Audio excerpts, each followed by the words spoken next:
Eh, en, en cuanto a la dureza, los dientes son órganos duros por su estructura inorgánica en mayor concentración.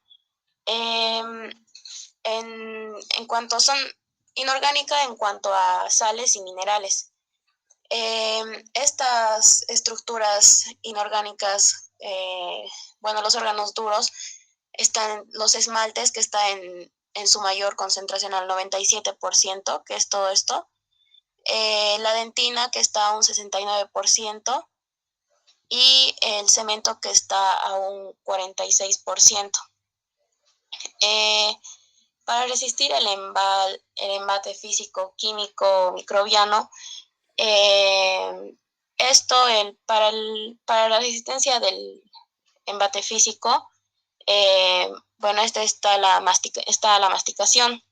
En cuanto para resistir al embate químico, estos pueden ayudar a destruir a los dientes. Los únicos que pueden destruir serían los ácidos, que los puede desmineralizar. Se recomienda usar el flúor para proteger al diente de los factores microbianos y así tenga mayor resistencia y mayor dureza. ¿Y cómo protege el flúor a los dientes?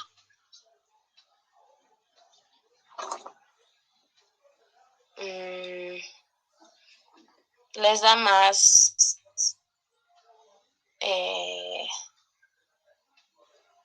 dureza, doctor, para sí, que no entre en microbiano. Hace que sea duro. ¿Cómo hace que sea resistente a los químicos? Por su composición. ¿Por su composición del flúor? Sí. No. Ayer hemos hablado.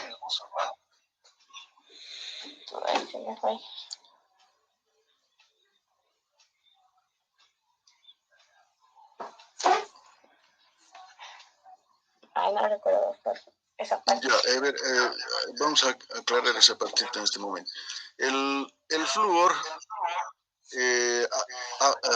actúa a nivel de lo que es la superficie de los dientes, ¿no? Por eso es que, claro, también actúa por dentro cuando es consumido internamente, pero generalmente las topicaciones que hacemos de flúor en los pacientes, estos actúan a nivel superficial. Ayer habíamos hablado, si recuerdan, de la estructura del esmalte, donde los prismas de esmalte son minerales que están agrupados de una manera bien compacta, que solo existen pequeños espacios entre prisma y prisma. A nivel de esos espacios, en la superficie, es donde comienzan los procesos cariosos o desmineralizaciones o descalcificaciones. De modo que el ácido actúa justamente a nivel de ese espacio interprismático. En cambio, pues con el flúor, cuando aplicamos el flúor, este tiene la capacidad de formar lo que llamamos la fluorapatita. Y la fluorapatita es como un mineral durísimo, duro, que se forma justamente a nivel de estos espacios interprismáticos, sellándolos. Es decir, hace que ese espacio se reduzca o desaparezca completamente en la superficie, lo que evita que se instale ahí una desmineralización o un efecto del ácido, ¿no? Así que superficialmente pues forma fluorapatita y esto sella esos espacios interprismáticos y con esto pues le da mayor fortaleza, mayor dureza a ese esmalte. Esto también se utiliza en el caso de los dientes sensibles. Hay algunas personas que por retracción de la encía a nivel del cuello, a nivel cervical, exponen la dentina algunas veces y los microtúbulos pues ya están a flor de piel, o sea, ya está en la superficie. Claro que no se los ve, ¿no? Por eso son microtúbulos. Entonces esta persona tiene mayor sensibilidad al frío y al calor. La topicación con flúor pues ayuda a este caso porque el flúor a ese nivel pues forma la fluorapatita, ese sello, y con esto pues va a disminuir esa sensibilidad al frío y al calor, ¿no? Sirve también para tratar los dientes sensibles a nivel cervical, ¿no? Así que de ese modo actúa en la superficie el flúor. También hay aplicaciones por vía interna, ¿no? Pero estos seguramente actúan más por vía interna, porque a nivel más que todo de dentina quizás, pero más que todo es por superficie la actuación del flúor. Bien, ¿qué más nos dices de la dureza?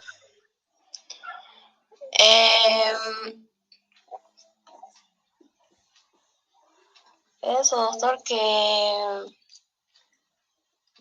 bueno, como les decía, para la resistencia del embate físico-químico microbiano, el físico es para resistir a la masticación, el químico para resistir a los embates químicos, y la recomendación del uso de flúor. Ya, muy bien. Ya, pasemos al siguiente subtítulo. Contigo mismo. Ya. En cuanto al comportamiento de los dientes ante los agentes térmicos y eléctricos, los agentes térmicos, para esto se provoca frío y calor para ver si hay una respuesta de dolor, y saber si el diente, bueno, aún está vivo o muerto. En cuanto a los agentes eléctricos, se presenta una electricidad que es como una corriente que pasa hasta la pulpa, y ahí igual se determina si el paciente presenta algún dolor. Se puede determinar si está vivo el diente o si está muerto. En cuanto a los factores... Perdón. ¿Cómo ocurre esto de la sensibilidad dolorosa en el diente al aplicar estos agentes químicos y eléctricos? ¿Cuál es en este caso, cómo actúa? Por ejemplo, si aplico electricidad sobre la superficie del diente, ¿cómo va a pasar esto hasta la pulpa?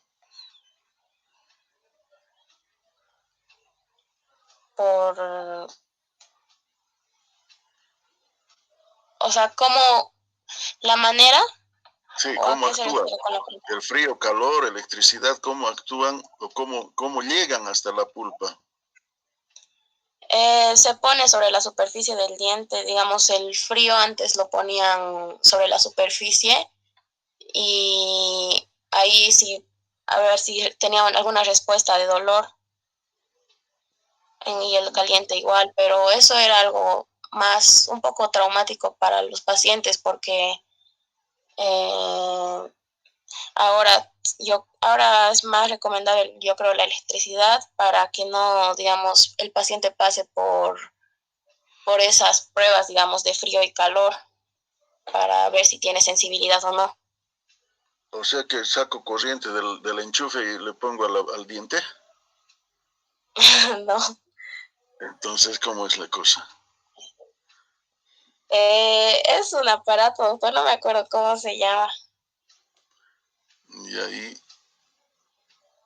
Y la corriente pasa hasta la pulpa, y ahí se ve si presenta algún tipo de dolor, para determinar si está vivo o muerto el diente.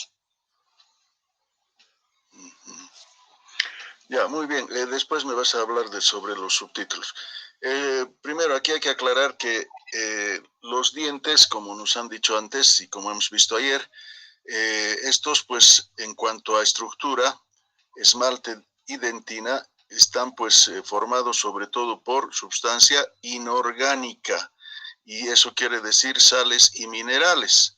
Y como bien deben saber por sus amplios conocimientos de química de colegio, las sales y minerales son buenos conductores, esa es la palabra, conducen tanto frío, calor y electricidad, esos fenómenos físicos.